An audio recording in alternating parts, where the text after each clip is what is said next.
Hello friends. देखिए, आज हम लोग इस लेक्चर में अमेंडमेंट जो प्रोसीजर है उसको देखेंगे, उसको समझेंगे। लास्ट ईयर 69 यूपीएससी में अमेंडमेंट से क्वेश्चन पूछा गया था कि critically examine and most of the जो बच्चे थे, मोस्ट ऑफ द जो स्टूडेंट थे, एस्पिरेंट थे, उन्होंने आंसर का स्ट्रक्चरिंग गलत किया था। वहाँ पूछा था क्या? तो वहाँ पूछा गया था क्रिटिकली एग्जामिन, और मैक्सिमम लोगों ने क्या लिख करके आया था कि जो प्रोसेस था simple majority, special majority plus ratification, इस तरीके से लिख करके आया था। ठीक, तो हम लोग देखेंगे कि आप स्ट्रक्चरिंग कैसे करेंगे। और अगर देखिए, शॉर्ट क्वेश्चन में अमेंडमेंट फिर से पूछे जाने का बहुत चांस है। अमेंडमेंट पे फिर से क्वेश्चन पूछे जाने के हाई चांसेस है 7 और 8 मार्क्स में। ठीक, तो हम लोग 7 और 8 मार्क्स के अकॉर्डिंग ही इस टॉपिक को हम लोग कवर करेंगे। आपको इसका PDF टेलीग्राम पे मिल जाएगा, लिंक डिस्क्रिप्शन बॉक्स में मैं डाल दूंगा और कमेंट बॉक्स में आपको लिंक मिल जाएगा इसका, तो आप टेलीग्राम से भी जुड़ सकते हैं वहाँ से। चलिए हम लोग स्टार्ट करते हैं। देखिए, जब भी अमेंडमेंट पे क्वेश्चन आए, आपको कुछ नहीं करना, आपको ये स्टेटमेंट याद करना है। ठीक, रटना है। ये मलफर्ड का स्टेटमेंट है। मलफर्ड क्या कहते हैं कि an unamendable constitution is the worst tyranny of time. अब इसका मतलब समझिए कि क्या कहना चाह रहे हैं मलफर्ड। तो मलफर्ड कहना चाह रहे हैं कि जो अनएमिलिएबल कॉन्स्टिट्यूशन होता है, मतलब वैसा कॉन्स्टिट्यूशन जहाँ अमेंडमेंट नहीं हो सकता है, जहाँ अमेंडमेंट नहीं हो सकता वो एक वर्स्ट टायरनी होता है। मतलब कि आप ऐसे समझिए कि जो 1947 में कॉन्स्टिट्यूशन लिखा गया था हमारा, तो वो उस टाइम के सिनेरियो या उस समय के को देखते हुए लिखा गया था। बहुत सारे जो, जैसे समझिए सिटीजनशिप का जो प्रोविज़न था, सिटीजनशिप का जो प्रोविज़न था ये 1947 के पर्सपेक्टिव में लिखा गया था। ठीक, तो वो उस वक्त का जो सिनेरियो था उसे देख करके फिर फर्दर पार्लियामेंट अमेंड करती है, फर्दर पार्लियामेंट लॉ बनाती है जैसे जैसे टाइम चेंज होता है। तो इसका मतलब है कि समय जैसे जैसे बदलता है उस हिसाब से कॉन्स्टिट्यूशन को भी बदलना चाहिए, इवॉल्व करना चाहिए। अगर कॉन्स्टिट्यूशन इवॉल्व नहीं करेगा तो एक वर्स्ट टायरनी होगा लोगों पे। ठीक, तो ये मलफर्ड का स्टेटमेंट है, ये आपको याद रखना और इंट्रोडक्शन आपको यहीं से शुरू करना है। ठीक, आपको इंट्रोडक्शन में ये मलफर्ड का स्टेटमेंट ही डालना है, इसके अलावा आपको कुछ नहीं डालना है। जब भी अमेंडमेंट पे क्वेश्चन आए आप सीधा स्टार्ट यहीं से करोगे, an unamendable constitution is the worst tyranny of time, Mulford का स्टेटमेंट है। ठीक, क्योंकि देखो, मैं इसलिए ये बता रहा हूँ कि मैंने भी ये स्टेटमेंट से स्टार्ट किया था 69 बीपीएससी का मेन से, मैंने भी इसी से स्टार्ट किया था एंड आई गॉट 4.5 और मतलब 7 में से 4 साढ़े 4 मार्क्स मुझे मिले थे। ठीक, तो इसलिए मैं बता रहा हूँ। उसके बाद अब हम लोग देखते हैं कि इंडिया में अमेंडमेंट होता कैसे है। तो ये एक ग्राफिक है, आपको उसी तरीके से रिप्रेजेंट करना है। ये मान लीजिए कैसे पार्लियामेंट है। ठीक, तो पार्लियामेंट में राज्यसभा है, ये लोकसभा है। तो राज्यसभा लोकसभा कहीं से भी इनिशिएट हो सकता है कॉन्स्टिट्यूशन अमेंडमेंट बिल, आप कहीं भी इंट्रोड्यूस किया जा सकता है। ठीक, उसके बाद जो उस जब इंट्रोड्यूस होता है उसके बाद क्या होता है, इस पर डिस्कशन होता है, उसके बाद क्या होता है, इसे वोटिंग होता है। ठीक, वोटिंग, अब वोटिंग भी 2 टाइप्स का होता है। अगर एक तो होता है जो 50% मेंबर प्रेजेंट एंड वोटिंग। ठीक, और एक होता है 2/3 total member present and voting. ठीक, ये होता है। ठीक, अब देखिए उसके बाद क्या होता है कि अब जो कि अमेंडमेंट प्रोसीजर है, हम लोग सब जानते हैं कि इसे सेपरेटली पास होना पड़ता है, दोनों हाउस में सेपरेटली पास होगा। ठीक, अभी हम लोग देखेंगे कि स्पेशल मेजोरिटी कहाँ लगता है, सिंपल मेजोरिटी और ratification half of the state, हम लोग सब देखेंगे। अभी एक बेसिक प्रोसीजर आपको विद डायग्राम, आपको फ्लोचार्ट ऐसे दिखा देना है एग्जाम में। ठीक, जब सेपरेटली पास होगा तो फिर पास होगा कहाँ जाएगा, ये जाएगा प्रेसिडेंट के पास, and president bound 24 constitution amendment act के बाद प्रेसिडेंट बाउंड है कि वो एसेंट दे ही दे, मतलब वो रिटर्न नहीं कर सकता और रिजेक्ट नहीं कर सकता है। प्रेसिडेंट को एसेंट देना ही देना है, अगर प्रेसिडेंट नहीं देगा तो फिर it will be against the constitutional morality. Okay, तो ये एक प्रोसीजर हो गया किस तरीके से एक कॉन्स्टिट्यूशनल अमेंडमेंट बिल इंट्रोड्यूस होता है और कैसे वो एक्ट बनता है। ओके, अब हम लोग देखते हैं कि क्या क्या प्रोसीजर है, मतलब क्या क्या तरीका है जिससे कि कॉन्स्टिट्यूशन को अमेंड किया जा सकता है। तो बेसिकली 2 तरीके से कॉन्स्टिट्यूशन को अमेंड किया जा सकता है। ठीक, एक तो हो गया आउट ऑफ 368, मतलब आर्टिकल 368 के बाहर। ओके, और एक हो गया आर्टिकल 368, ये 2 तरीका है। ठीक, जो 368 के बाहर है वो अभी हम लोग ये भी देखेंगे कि ऐसा 2 तरीका क्यों अपनाया गया। तो ये हम लोग सिंपल मेजॉरिटी से करते हैं। जो आर्टिकल 3 आ गया, जैसे फॉर्मेशन ऑफ अ स्टेट हो गया, होगा ना, फॉर्मेशन ऑफ अ स्टेट हो गया, लेजिस्लेटिव काउंसिल हो गया, या फिर सिटीजनशिप का तो ये सब लेस इंपॉर्टेंट प्रोविज़न है। ठीक, तो इन सब प्रोविज़न को हम लोग सिंपल मेजॉरिटी से अमेंड करते हैं। वहीं पे जो आर्टिकल 368 है ये कॉन्स्टिट्यूशन का जो बेसिक फ्रेमवर्क है उसको इंटैक्ट रखता है। जैसे कि अब 368 में स्पेशल मेजॉरिटी लगता है। अब स्पेशल मेजॉरिटी भी दो तरह का होता है। एक स्पेशल मेजॉरिटी में ratification of half of the state चाहिए। अब क्यों चाहिए? क्योंकि इंडिया का जो कॉन्स्टिट्यूशन है वो फेडरल स्ट्रक्चर है, तो फेडरल स्ट्रक्चर डिस्टर्ब ना हो। जैसे मान लीजिए इलेक्शन ऑफ प्रेसिडेंट में स्टेट भी हिस्सा लेती है, स्टेट ही पार्टिसिपेट करता है।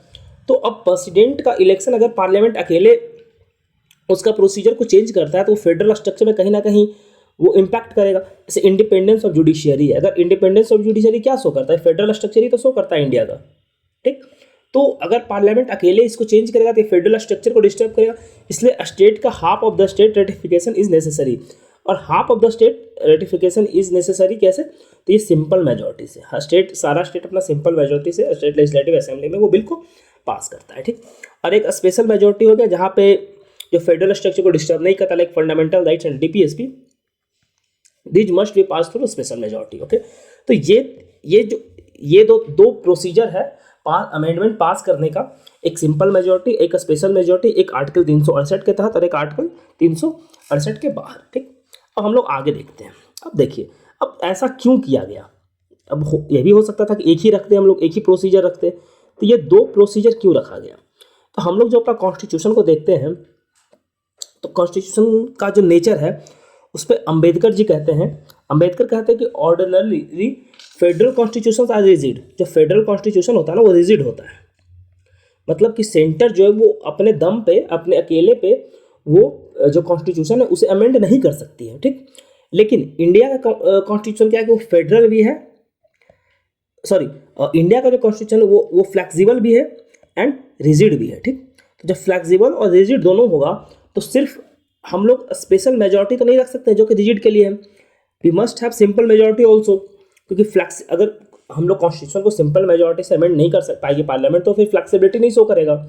और इंडिया का जो बैलेंस है, हम लोग का परफेक्ट बैलेंस है फ्लेक्सिबिलिटी एंड रिजिडिटी का, इसीलिए दोनों अमेंडमेंट को रखा गया है, ठीक। देखिए, flexibility denotes ease with which constitution gets changed, मतलब ऑर्डिनरी प्रोसीजर की तरह आसानी से उसको चेंज कर सकते हैं। Whereas rigidity denotes special procedure and special majority जहाँ पे needs diverse mandate, needs greater mandate to change the constitution, ठीक। अब हम लोग इसका क्रिटिकल एनालिसिस देखते हैं।